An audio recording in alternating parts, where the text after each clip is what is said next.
parte de la presentación lo que pretendo es simplemente enseñar una fotografía de la situación que teníamos, que tenemos y a dónde vamos.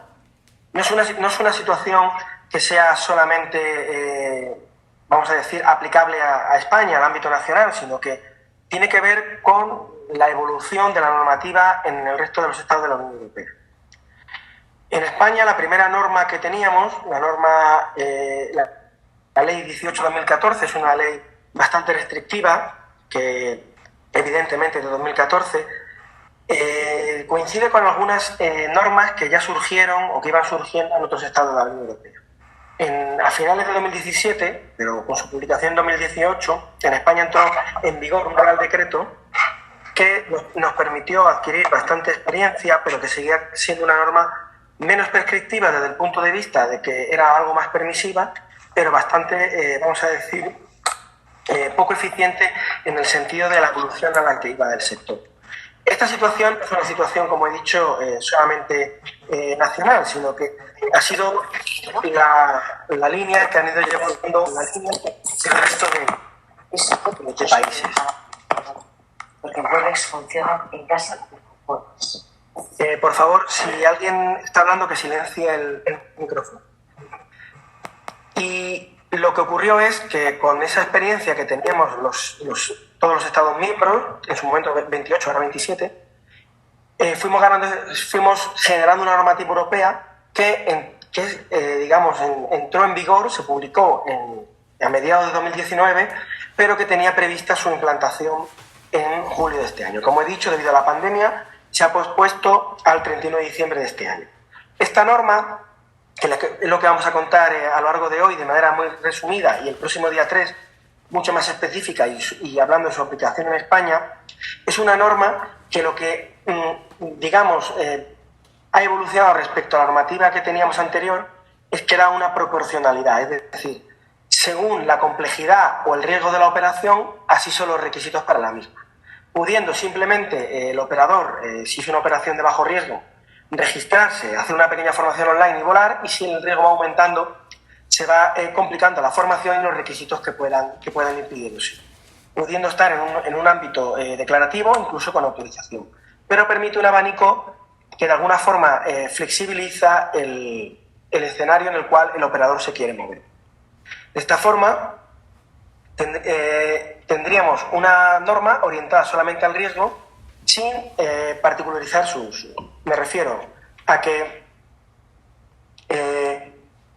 no importa si el uso es recreativo o es por una operación profesional de un tipo o de otra, sino que lo importante es el riesgo o las consecuencias que tenga para terceros. Y de esa forma, operaciones que puedan ser profesionales o recreativas de bajo riesgo serán operaciones que se puedan realizar sin ningún tipo de trámite de autorización o declaración, y aquellas que tengan más riesgo irán subiendo los requisitos para su realización.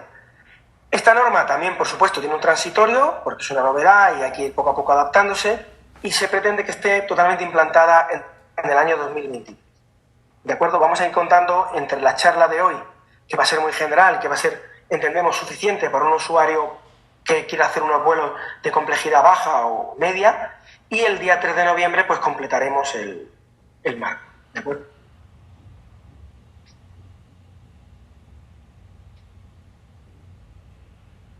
En cuanto a la norma, bien, no es importante, por supuesto, ni el nombre ni los números de los códigos de los reglamentos, pero que sepáis que hay un reglamento, llamado Reglamento Base, que regula todo el ámbito de la aviación civil en el marco europeo.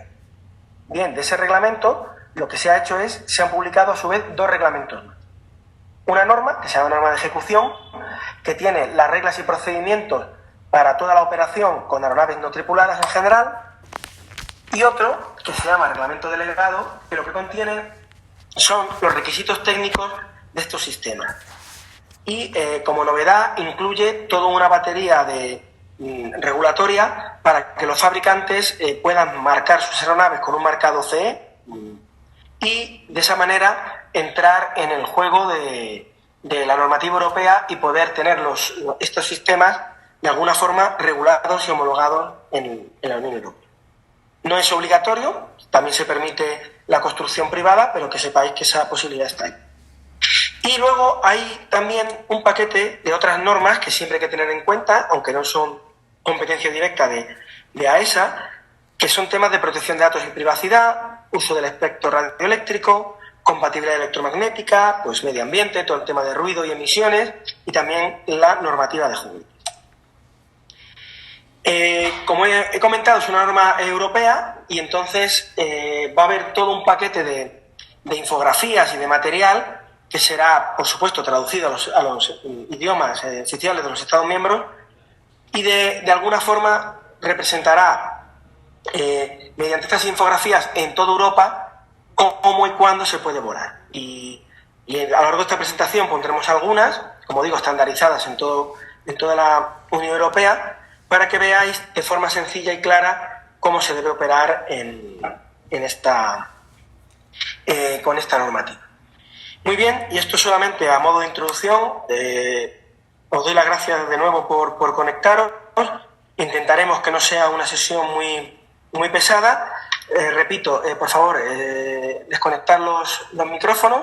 Y ahora cedo la palabra a mi compañero Diego Fernández, que os va a contar, como digo, la primera parte de esta presentación referida a las operaciones más sencillas. Gracias.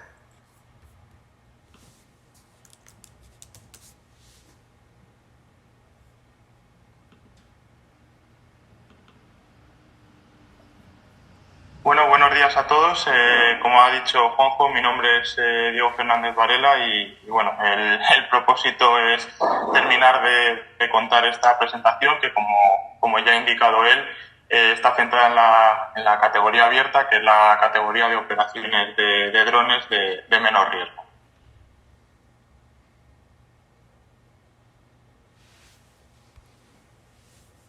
Vale, pues empezamos ahora haciendo una descripción de las tres categorías operacionales que distingue el marco europeo. Bueno, esta distinción de categorías operacionales sigue un enfoque totalmente revolucionario en temas de aviación. En primer lugar, como ya os ha adelantado Juanjo, se trata de un marco proporcional centrado en la operación, es decir, cuanto mayor es el riesgo, mayores son los requisitos o más exigentes son los requisitos, tanto a nivel técnico de la aeronave como de competencias de los pilotos y de los operadores. También está basado, pues, evidentemente, como ya he comentado, en el riesgo de la propia operación y en el desempeño, en lo que llamamos performance de la aeronave, el cómo de bien, digamos, funciona el dron.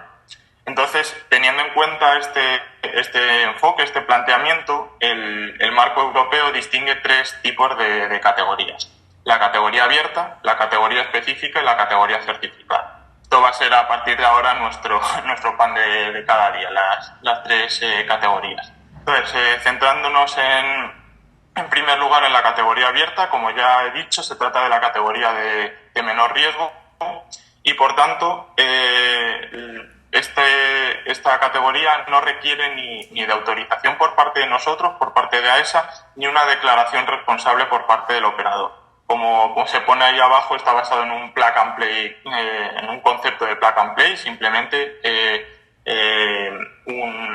una persona puede comprarse un dron, ya veremos a continuación los tipos de clases y demás, registrarse como operadores, seguir una formación online y a continuación poder volar su dron cumpliendo con las limitaciones que la categoría abierta establece. Luego, a continuación, la categoría específica tiene un mayor riesgo y, por tanto, ya aquí, lógicamente, se van a exigir ciertos elementos que en la categoría abierta no son necesarios.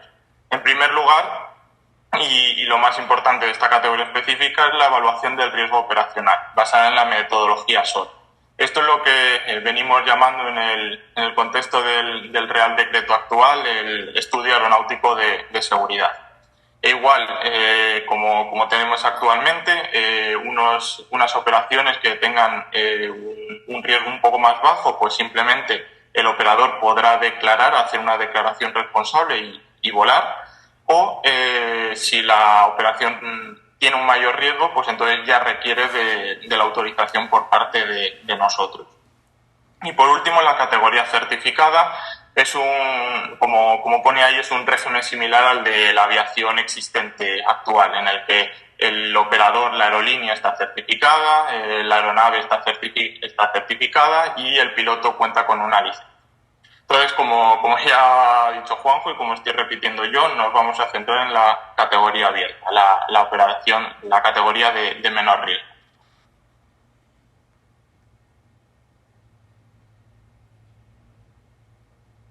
Vale, pues empezamos con los requisitos generales. Este es el marco general de la categoría abierta. Empezamos con el dibujito de abajo. Como veis, el piloto siempre mantiene el dron en alcance visual, es lo que llamamos VLOS, por sus siglas en inglés, y la altura máxima de vuelo es de 120 metros. ¿Vale? Este es dos de los criterios básicos que hay que cumplir. Luego, empezamos ya con los puntitos. Los drones o UAS deben pertenecer a una de las clases que pone ahí, C0, C1, C2, C3 o C4. Como ya ha introducido Juanjo, se trata de clases de marcado CE. El marcado CE lo podemos ver pues, en los móviles, en las calculadoras, y de alguna forma se trata de un mecanismo europeo de conformidad, es decir, que el producto es conforme a unos estándares y de alguna forma pues se garantiza una cierta robustez en el diseño y en la fabricación. Y luego también la posibilidad de construcción privada. Luego la masa máxima del dron va a ser siempre inferior a 25 kilos en la categoría abierta. Se debe mantener siempre una distancia segura de personas, se entiende de personas que no están participando en el vuelo, en la operación.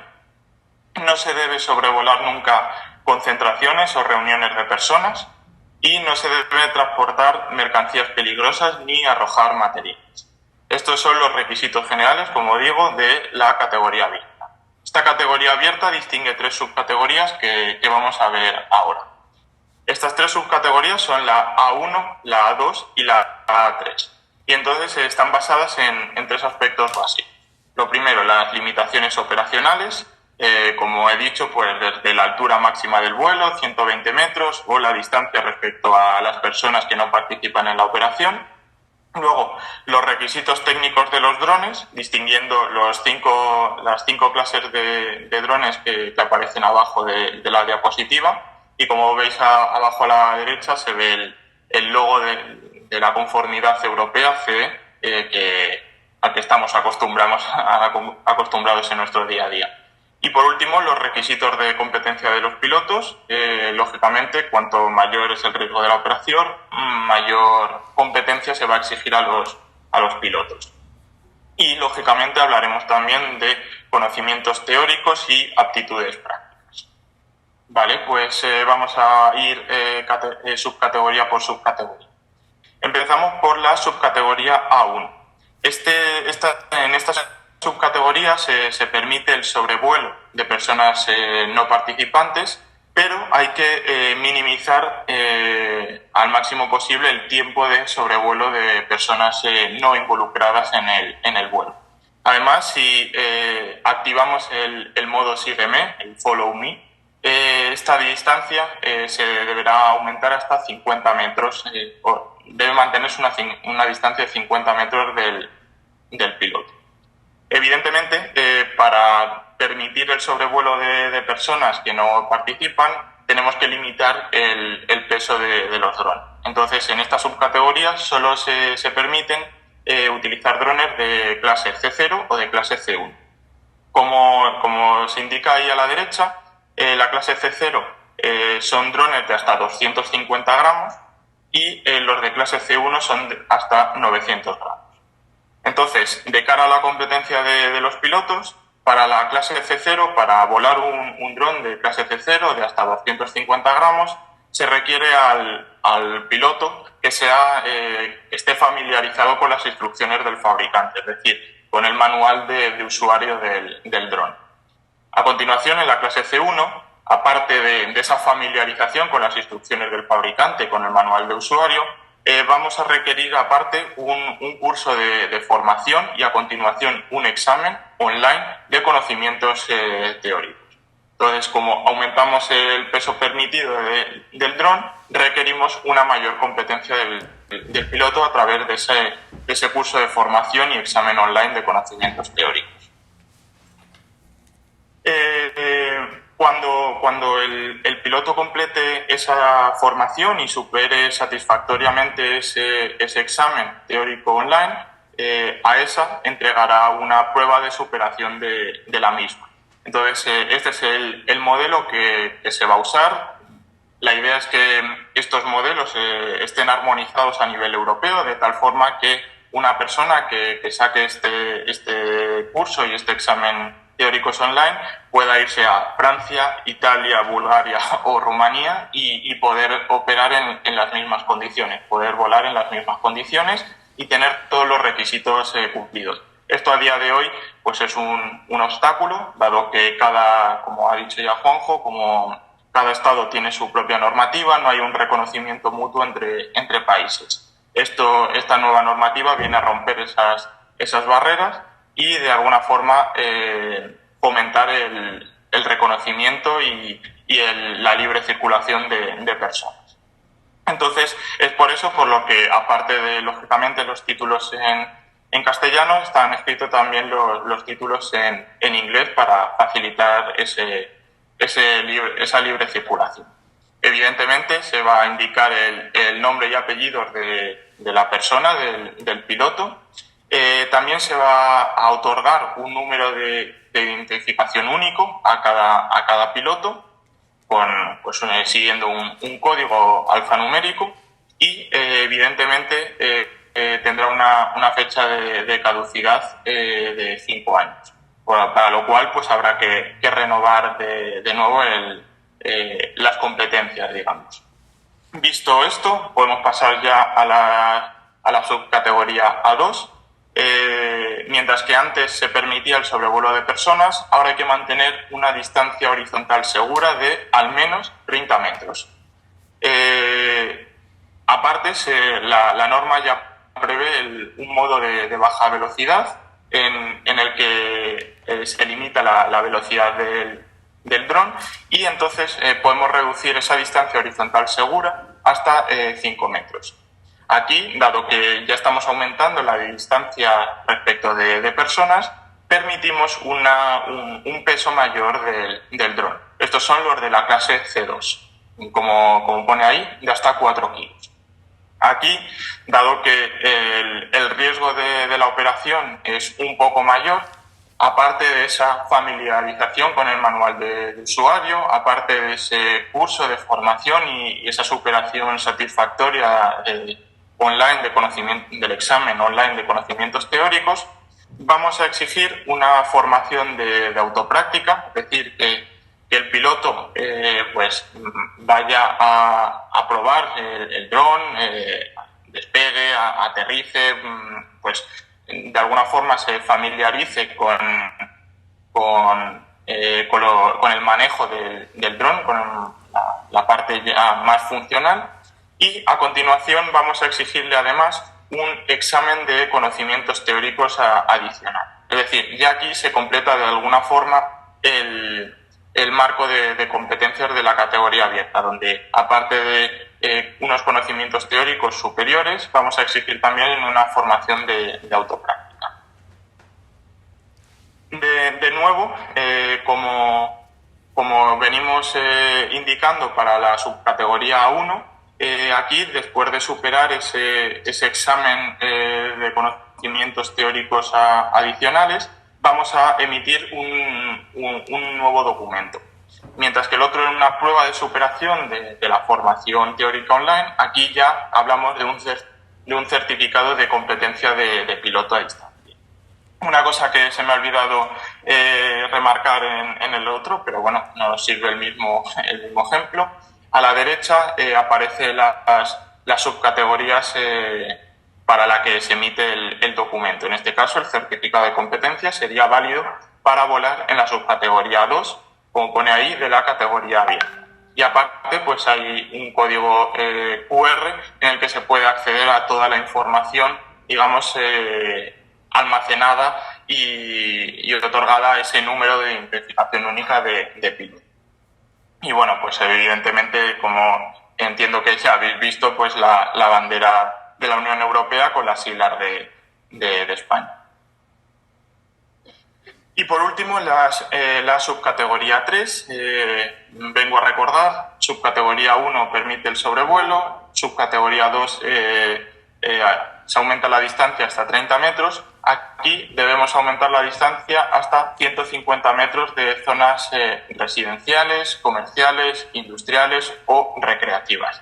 La idea es que como vamos a permitir un peso de hasta 25 kilos, para poder volar hay que alejarse de todo y para evitar poner en peligro, como pone en el segundo punto, evitar poner en peligro a ninguna persona que no esté participando en el vuelo.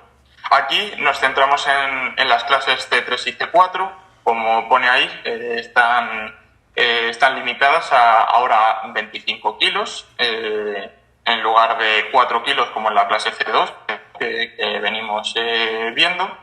La diferencia entre la clase C3 y la clase C4, porque entiendo que es la pregunta que os estaréis haciendo, es que la clase C4 no tiene, digamos, no permite un manejo automático de los controles de vuelo. La idea es recoger bajo esta clase de dron los aeromodelos, los que vienen volando en clubes y asociaciones de aeromodelismo por el puro afán de volar.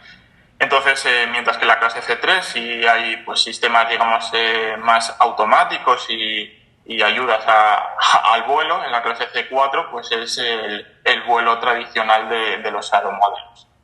Entonces, volviendo a la competencia de los pilotos, pues aquí vamos a exigir lo mismo que para los de la clase C1 en la subcategoría 1. Recuerdo, familiarización con las instrucciones del fabricante, con el manual de usuario y, de nuevo, pues pasar esa formación de conocimientos teóricos online y superar a continuación un examen. Bueno, como también ha introducido ya Juanjo, se trata de un marco europeo. Entonces, ahora nos vamos a hacer uso de una serie de infografías para, de alguna forma, recoger de nuevo todo lo que acabo de comentar, pero ahora de manera visual, simple y directa. Entonces, es por eso por lo que ahora vamos a tratar, digamos, reglas simplificadas para volar el dron de forma segura. Vale, lo primero que quiero comentar aquí es que todo paquete de dron que cumpla con alguna de las clases, como bien veis ahí, incluirá una nota informativa al usuario. Así se recoge, digamos, en el reglamento, nota informativa al usuario. Se trata de un folleto en el que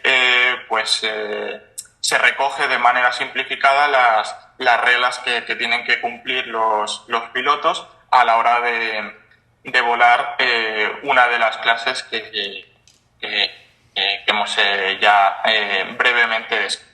Entonces vamos a centrarnos en una de ellas, la clase C1. Vengo a recordar que la clase C1 se permite en la subcategoría A1.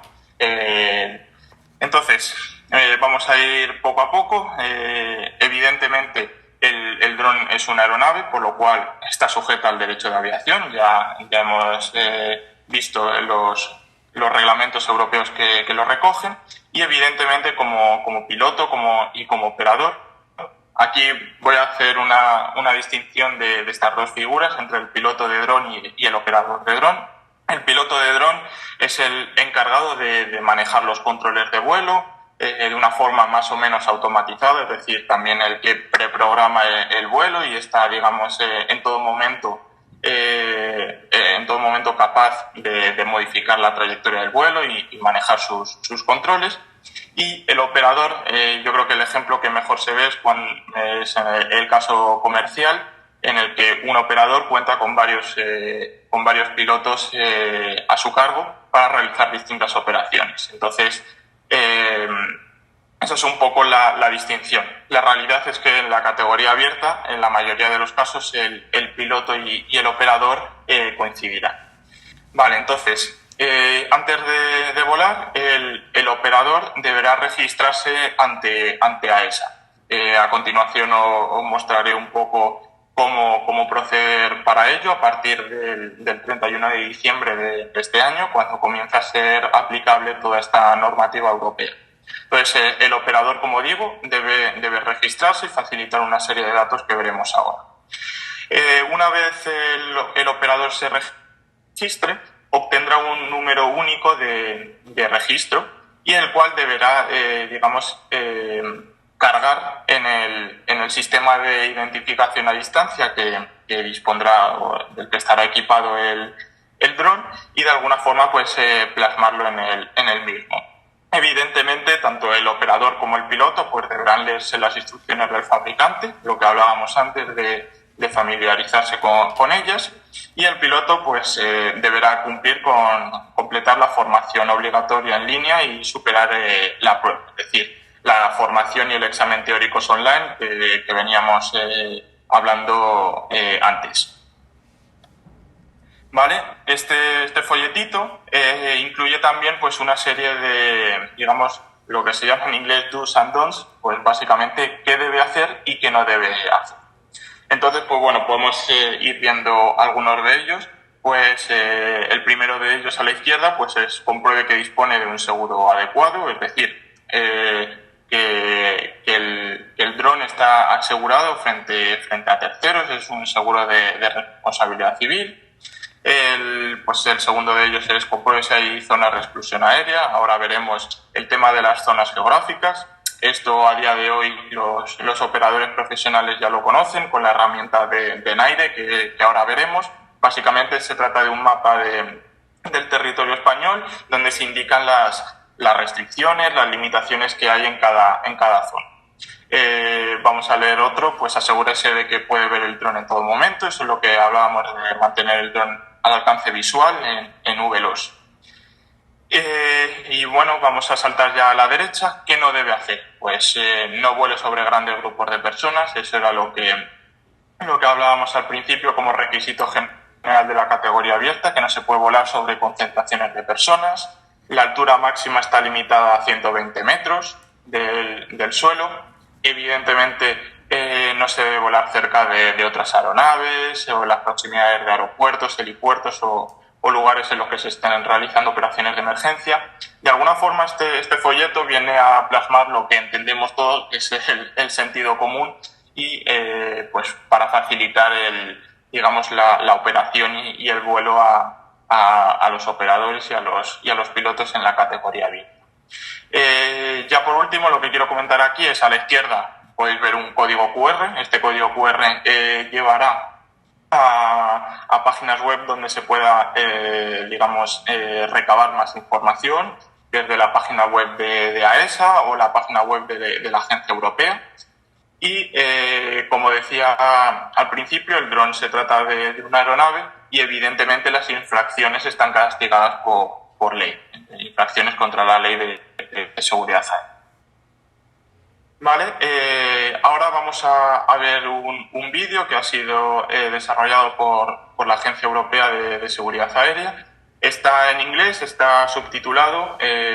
No obstante, si al final tenéis alguna duda o lo que sea, pues lo podéis comentar a través del Slido y podemos hacer las matizaciones que hagan falta.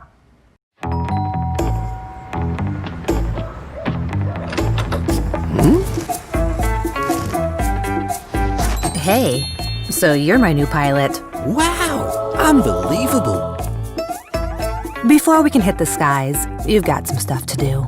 You need to register online, complete the training, and pass the test. Wow, that was easy. You're not just a pretty face. Good that you checked beforehand where we can and cannot fly. Oh, sorry. Even a smart guy like you knows better. Read the manual. You want to fly me or not?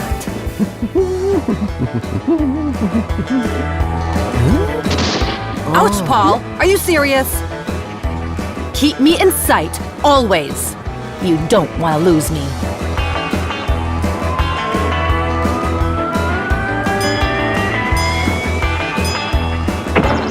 Are you nuts? Don't fly me higher than 120 meters. And not too close to other objects, to airports, or over groups of people. Okay, I understand.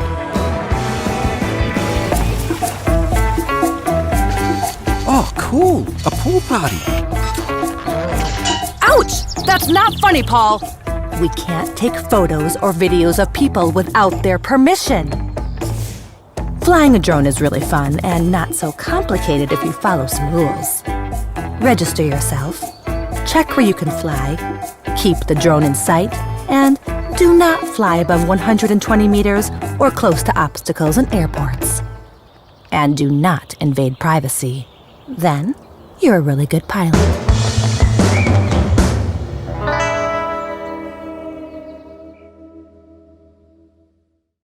Es una buena herramienta en la que hemos podido ver que pues en la categoría abierta hay que mantener, bueno, de primeras registrarse como operador, completar la formación teórica online y superar el examen. A continuación, antes de volar, debemos comprobar dónde podemos volar o dónde no podemos volar.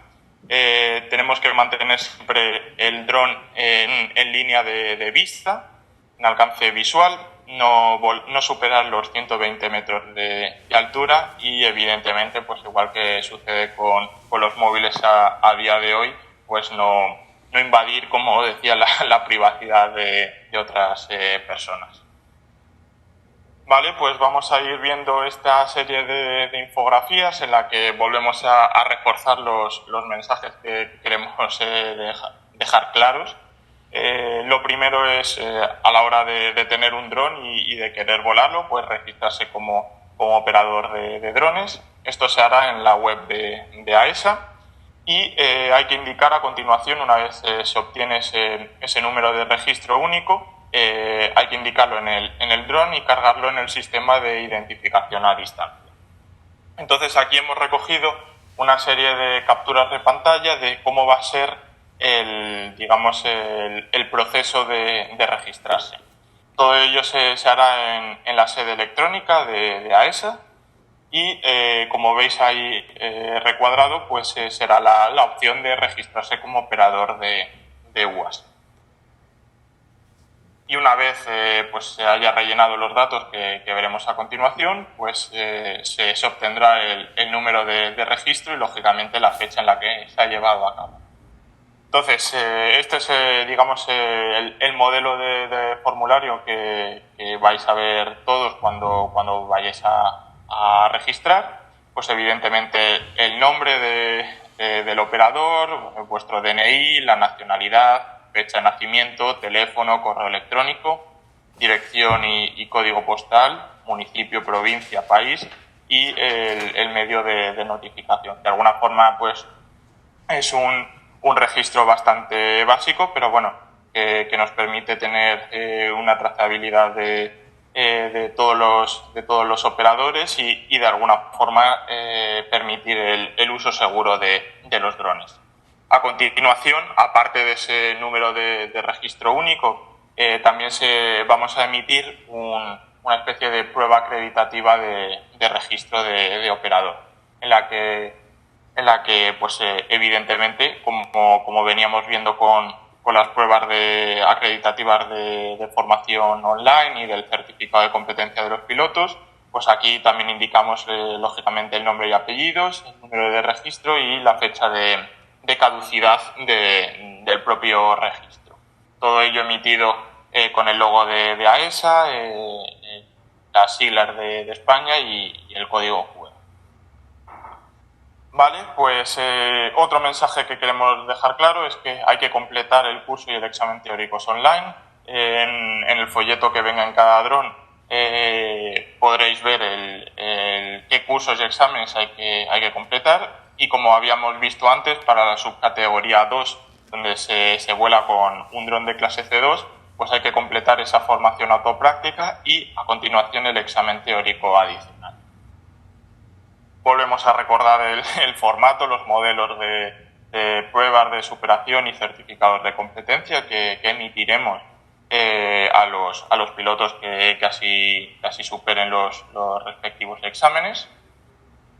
Una pregunta que entiendo que estaréis teniendo ahora mismo es, vale, yo tengo mis certificados en base a la normativa actual, que como sabéis es el Real Decreto 1036 de 2017, pues nosotros lo vamos a considerar equivalente a precisamente esos dos documentos anteriores, es decir, tanto a la prueba de superación de la formación y examen online de conocimientos teóricos, subcategorías A1 y A3, como al certificado de competencia del piloto para la subcategoría 2. Es decir, todos aquellos que estáis en posesión de los certificados teóricos básico o avanzado en base al Real Decreto, entendemos que tenéis ya las competencias suficientes para volar en categoría abierta.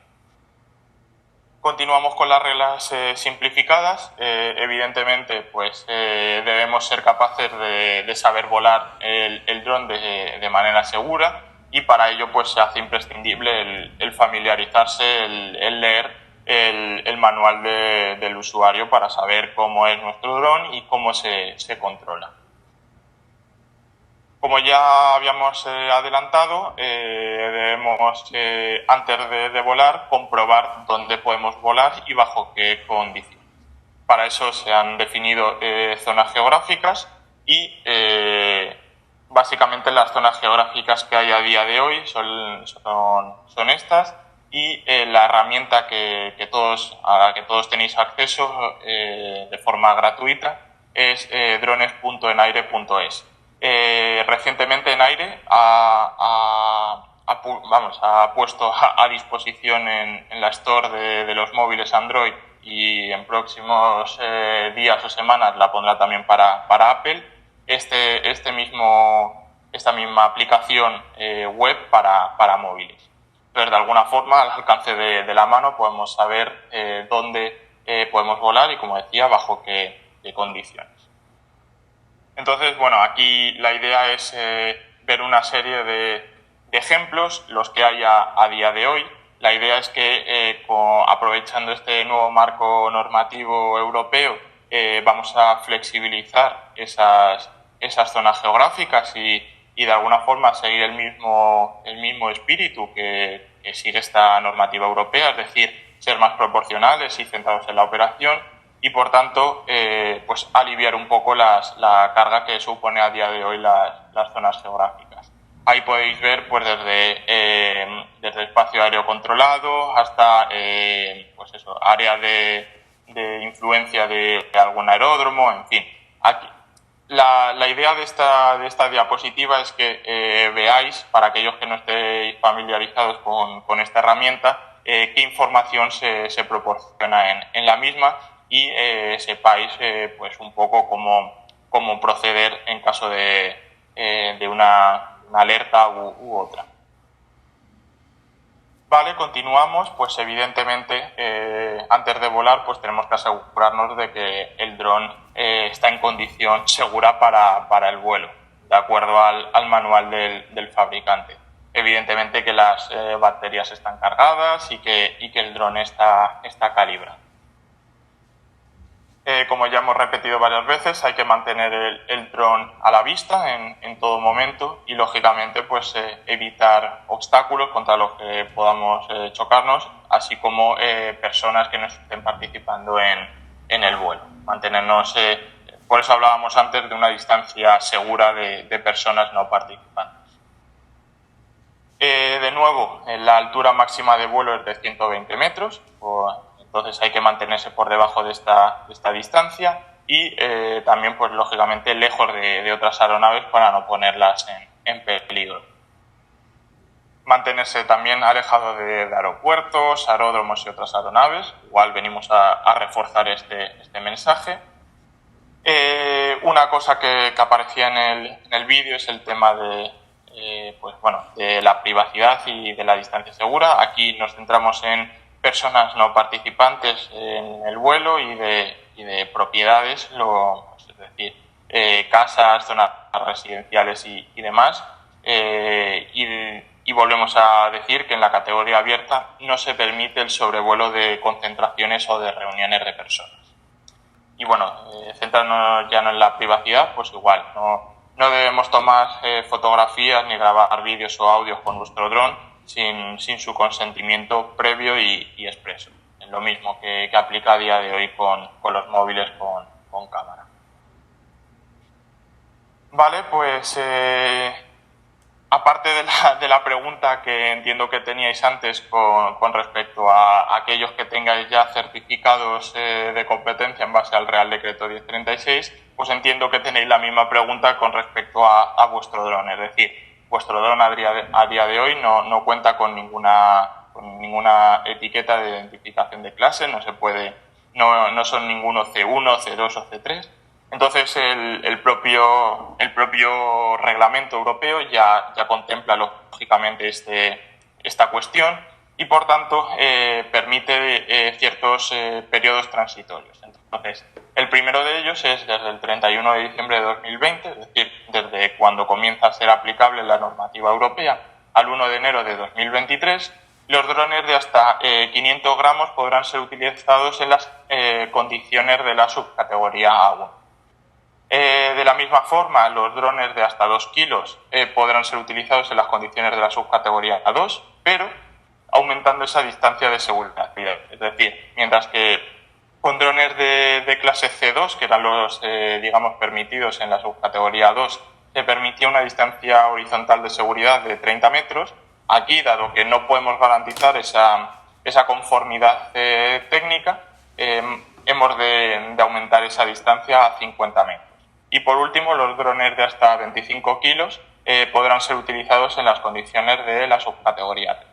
Es decir, que a partir del 31 de diciembre de 2020 podemos seguir utilizando los drones con los que contamos.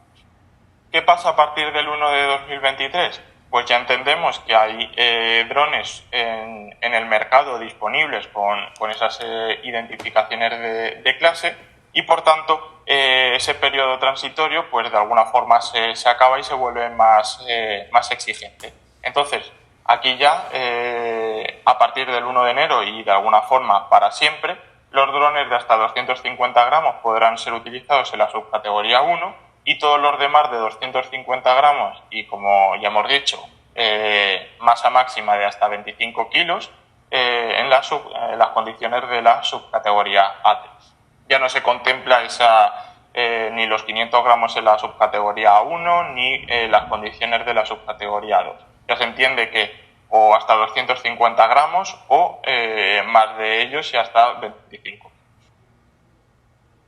Vale, pues ya estamos llegando al fin de la presentación. Entonces, bueno, pues entendiendo que de alguna forma esta presentación os ha sabido a poco y queréis saber más y profundizar más, hemos publicado en nuestra web un documento en el que se recoge lo que toda persona interesada en volar un dron debe saber sobre el nuevo marco normativo europeo. Pues ahí está el enlace, pero bueno, si se busca ESA drones se accede fácilmente al documento. Luego, de la misma forma, desde la agencia europea, desde EASA, se ha publicado una serie de preguntas frecuentes. Entonces, bueno, pues estas están en inglés y pues básicamente vienen a recoger lo mismo que nosotros indicamos en el documento que os comentaba anterior. Y por último, si queréis hacer un par de cursos, que son los que indico ahí en la diapositiva, básicos, pero que os va a permitir ganar cierto conocimiento sobre, uno, conceptos básicos de vuelo de drones y dos, evaluar de alguna forma el riesgo de seguridad que implica el vuelo de drones. Esta página, la de dronerules.eu, es un proyecto financiado por la Comisión Europea con el objetivo de fomentar el uso de seguro de drones. Entonces, bueno, pues ahí nos llevará más de 10-15 minutillos, pero bueno, os lo recomendamos para profundizar, como decía. Así que bueno, pues con esto ya terminamos esta presentación. Entonces lo que vamos a hacer ahora es dejar unos 20 minutillos para que pongáis vuestras preguntas a través del Slido. Y bueno, volvemos a la diapositiva segunda, que era donde aparece el código. Podéis usar o bien el código QR o el 123.123.123 para acceder al evento.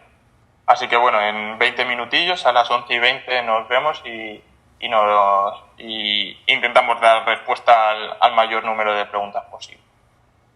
Aparte, antes de comenzar a dar respuesta a las preguntas una por una, me gustaría comentar, y bueno, muchos por las preguntas que habéis hecho ya lo sabréis, está ahora mismo en consulta pública un Real Decreto que viene a sustituir el 1036 y que va a desarrollar aquellos aspectos que dejan a criterio de los Estados la normativa europea. Entonces, hasta que no se publique, digamos, oficialmente, hasta que no se adopte, tendremos un periodo en el que convivamos con el 1036, la normativa europea y demás. Esta charla pues ha sido orientada lógicamente a cuando ya ese Real Decreto esté adoptado y convivamos con la normativa europea tal cual viene recogida en los distintos reglamentos que hemos comentado. Entonces, bueno, paso ya a contestar a las preguntas. Patricia dice que ¿qué empresas pueden ofrecer la formación y evaluación online? ¿Es necesario solicitar autorización a ESA para ello?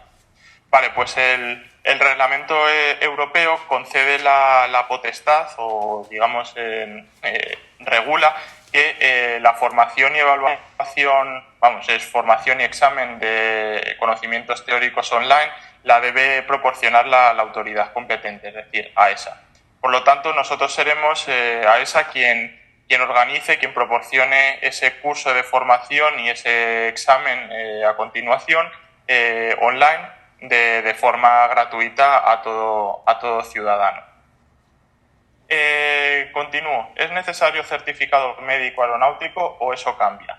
En la categoría abierta no se va a exigir certificado médico aeronáutico tal y como se exige actualmente. Tercero, Alejandro dice, las placas identificativas ignífugas y troqueladas ¿siguen siendo obligatorias en todos los RPAs y mandos de control? Vale, pues como sabéis, este es un requisito de seguridad pública y no tanto, digamos, de seguridad de la aviación. Entonces, estamos ahora mismo en conversaciones con el Ministerio del Interior en el marco de ese nuevo Real Decreto, como os comentaba, para intentar flexibilizar ese requisito. A día de hoy, pues hay que, como ya saben, identificar el mando de control y la aeronave con los datos del operador. Anónimo dice, ¿cómo va AESA a convalidar los certificados avanzados? ¿Serán los pilotos los que tienen que solicitarlo o AESA tiene un repositorio de certificados emitidos? Vale, como ya he comentado, durante un periodo, hasta el 1 de enero del 2023, los certificados emitidos tanto en base al 1036 como a la ley de 2014, que será otra pregunta que hemos recibido, se van a, reconocer de forma automática. Otra cosa es la convalidación, digamos, la conversión. Para ello serán los pilotos los que tengan que solicitarlo a ESA de forma gratuita. Aprovecho también para comentar que tanto el registro como operador será de forma gratuita, como la solicitud de conversión de de los certificados como el curso y examen teóricos online.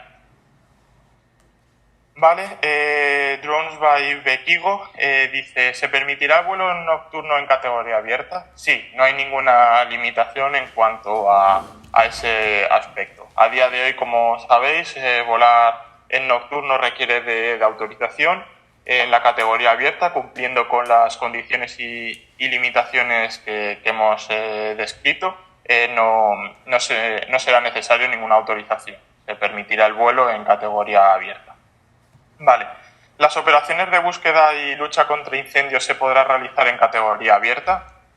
Sí, sin ningún problema. La cuestión es lo que comentaba ahora. Hay que ajustarse a las condiciones y limitaciones de la categoría abierta. Es decir, cumplir con los requisitos que se exigen en ella. Vale, ¿los cursos de formación online y examen técnico cuando se publicarán tendrán algún coste, ya que en algunos países de la Unión Europea son gratuitos? Vale, pues como ya he comentado, será AESA y serán las autoridades competentes de del resto de estados quienes organicen, quienes proporcionen ese curso y examen teóricos online. Ya dependerá de cada estado, de cada país, el coste, nosotros lo proporcionaremos de forma gratuita. Esto no quita para que en categoría específica, por ejemplo, sí haya, digamos, esa cuota de mercado para aquellas empresas de formación que quieran dar cursos. ¿Vale? Los certificados de formación que emitirán a los pilotos serán emitidos a los pilotos con certificados anteriores a esta normativa. No sé si entiendo bien la pregunta. Básicamente se convertirán, como he dicho, y por lo tanto, tras un curso de adaptación a la normativa europea que proporcionaremos también nosotros de forma gratuita, se podrán convertir los certificados anteriores, tanto a los del Real Decreto 1036 como la Ley de 18/2014, se convertirán y se emitirán, lógicamente, de conformidad con la normativa europea. Misma pregunta, certificado a operador. ¿Será emitido a operador anterior? Todos los operadores, y aprovecho también para hacer un matiz, en la presentación, como os habréis dado cuenta, no he hecho ninguna distinción entre operador profesional u operador recreativo. Aquí hablamos de operadores en general y de pilotos en general. Entonces, a partir del 31 de diciembre de este año, todos los operadores realizan vuelos recreativos o vuelos, como veníamos denominando ahora, profesionales, tendrán que registrarse en AESA. Y la prueba acreditativa que emitiremos es más, digamos, para acreditar que la operadora se ha registrado de conformidad con la normativa. Si los fabricantes tienen que aportar el marcado CE, ¿qué ocurre con los drones de autoconstrucción? Vale, pues como ya he mencionado, la normativa europea refiere a drones de construcción privada. Estos están definidos convenientemente y esa definición deja fuera, por ejemplo, a kits de montaje de drones. O sea, se entiende de construcción privada aquellos que una persona monte con distintas piezas y demás, pero sin venir en un kit como tal. Entonces es por eso por lo que tiene una conceptualización muy específica, que es la de construcción privada. Vale. La documentación será obligatoria llevar encima como piloto u operador para poder presentar ante cualquier inspección de los equipos Pegaso. Vale, en la normativa no se requiere específicamente que el piloto o el operador lleve la documentación encima. Evidentemente, lo que sí se exige es poder acreditar que se cumple con los requisitos, por lo cual nosotros, lógicamente, recomendamos que en formato digital se tengan todos los documentos, es decir, la prueba acreditativa de registro del operador, la prueba de superación del examen, de la formación y examen online, el certificado de competencia, en fin, pues todos los documentos de forma digital. El registro como operador incluirá la posibilidad de registrar más de un dron para el mismo operador. El registro como tal es de los operadores. Es decir, yo no he hablado en ningún momento de registro de los drones. Los operadores tendrán que registrarse, pero no tendrán que registrar sus drones. Otra cosa, como se estaba comentando, esto es en la categoría abierta. En la categoría específica puede ser que tenga esto algunos matices, pero en la categoría abierta todo operador debe registrarse, sea profesional o sea recreativo, y no deberá registrar sus drones. Los drones actuales, pasando hasta el 1 de enero de 2023, ¿podemos seguir utilizándolos o no? Sí, como digo, hasta el 1 de enero de 2023 se hacen 3 distinciones, hasta 500 gramos, hasta 2 kilos y hasta 25 kilos, como indicaba en la presentación, y a partir del 1 de enero de 2023 se seguirían pudiendo utilizar, pero haciendo solo 2 distinciones, hasta 250 gramos y hasta 25 kilos. Vale, el procedimiento de habilitación tanto del Club de Aeromodelismo como de los pilotos.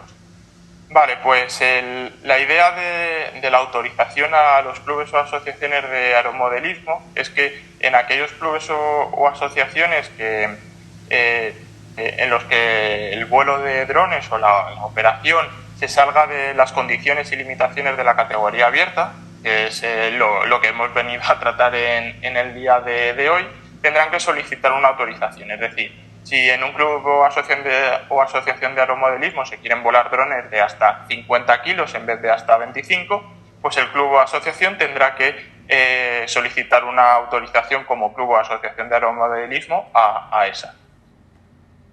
Vale. Buenas, retomo yo para intentar dar un poco de descanso a mi compañero. Hay otra cuestión muy interesante que habéis planteado, que cómo quedan los vuelos en espacio aéreo controlado. Mirad, la norma europea no se mete en el uso del espacio aéreo, se lo delega a los estados. Por tanto, en tanto en cuanto no se publique una nueva norma nacional, es decir, nuestro Real Decreto, el uso del espacio aéreo quedará como está regulado actualmente. En el borrador de proyecto de Real Decreto, ya lo podéis ver, la idea es precisamente flexibilizar ese uso, ¿no? De alguna manera, en espacio aéreo controlado, lo que se va a permitir, dicho de una manera muy sencilla, ¿no? Se va a permitir que hasta 60 metros de altura no se requiera ninguna autorización, ningún tipo de permiso por parte de la autoridad, y de esa forma se flexibilicen aquellos vuelos que sean más sencillos. Luego, por encima de los 60 metros y hasta los 120 metros en espacio aéreo controlado, según en la categoría que caiga, pues tendría que llevar autorización o no, pero es posible que no, y en cualquier caso lo que aplicaría según la normativa vigente. Actualmente, pues lo que dice la norma nacional, pues que hay que hacer un estudio de seguridad coordinado con el proveedor de servicios. Pero a futuro, con el Real Decreto, esto también se va a flexibilizar, dejando la posibilidad de que en espacio aéreo controlado y publicado en el mapa digital no se requieran este tipo de elementos, ¿de acuerdo? O sea, actualmente, por resumir, como diga el Real Decreto actual, que ya lo conocéis, y a futuro flexibilizarlo. En el borrador podéis ir viendo algunos aspectos como los que acabo de comentar. Luego hay una pregunta también acerca de los seguros, si será obligatorio el seguro o no. Bueno, el seguro de daños a terceros, vamos a ver.